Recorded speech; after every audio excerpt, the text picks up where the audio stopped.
Hello and welcome to another video on my channel. This one is going to be an update on my DCC track mat layout.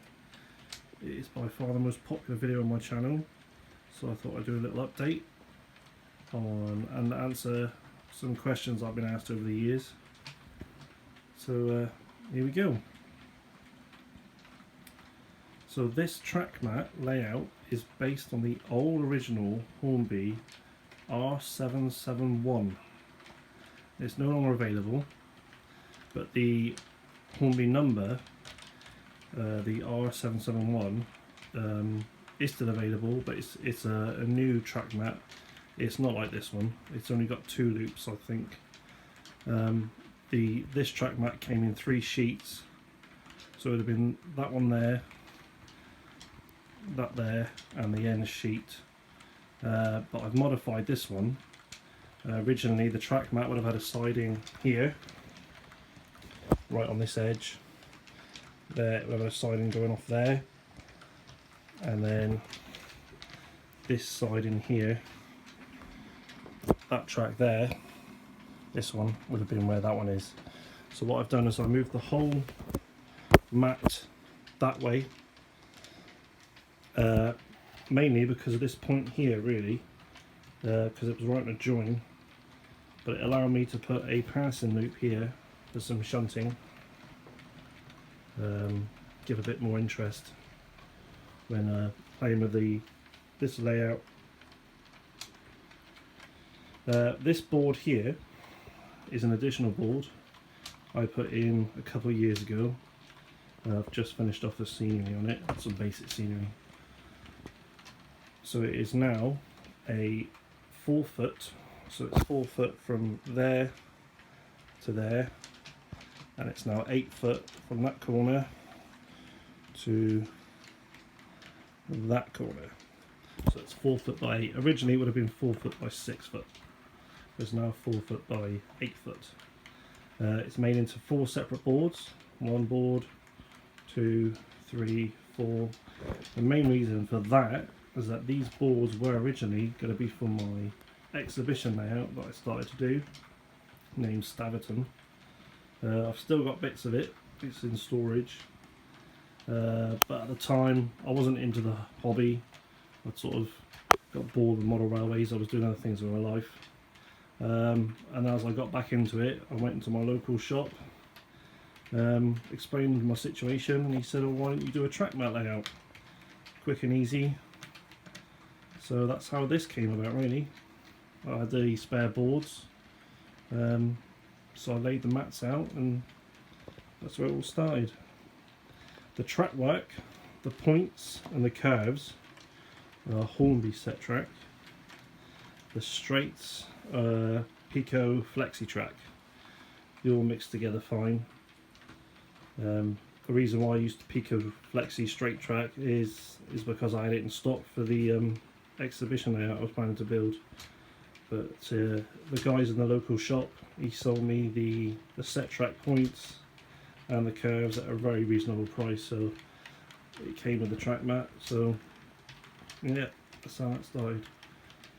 The buildings, all these buildings, the platforms, the station building, the houses, the sheds, the church, and the post office. I think it's a post office and calf shop.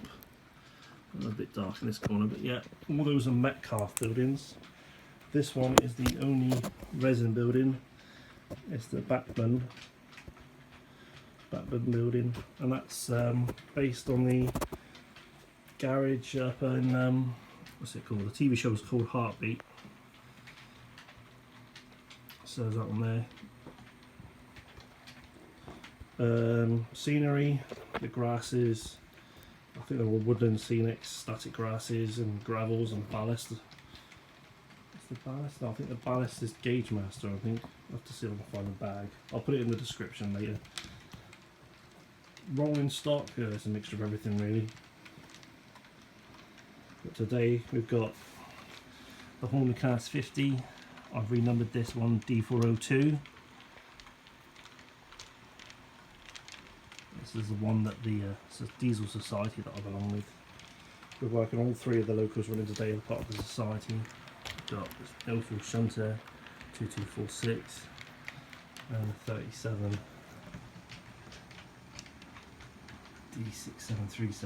All three of those logos are part of the Devon Diesel Society. Hence the channel name, D402 DDS.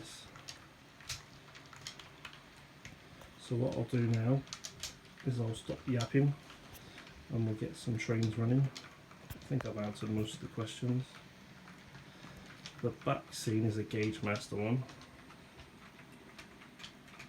Oh, the control, dynamics control. I've had this one for years when I first started out. Digital, DCC sound. It's I still love it. It's from the different ones I've used, Hornby and the basic Bachmann one. This one is by far the best budget control. You can get a lot of expensive ones, but the handheld control is ideal for me. All of these cars, the Oxford die-cast ones, they're all Fords. I do like the old Fords. Got a classic Ford show going on. Buses, or the Badger line buses that I remember when I was a kid growing up. A little badger on the back. I've had a look at the box. That garage there is based on the Aidensfield, Mr. Scripps garage. As I said before, the show was Heartbeat. Got a little police car there, a little Mini, and there's an angler in there. You could pick up on the camera. I've also had a look, and the ballast I've used is peco ballast. It's like a fine grade mix, grey mix. For some reason this one is slightly lighter than the rest of it, but I'm sure it's out of the same bag. Whether the glue was different or time, I don't know. I mean, I started this layout many years ago now, about 8 years ago I think I started doing it. I've got a picture of it from 5 years ago with hardly any scenery on it at all, so I'll post that up.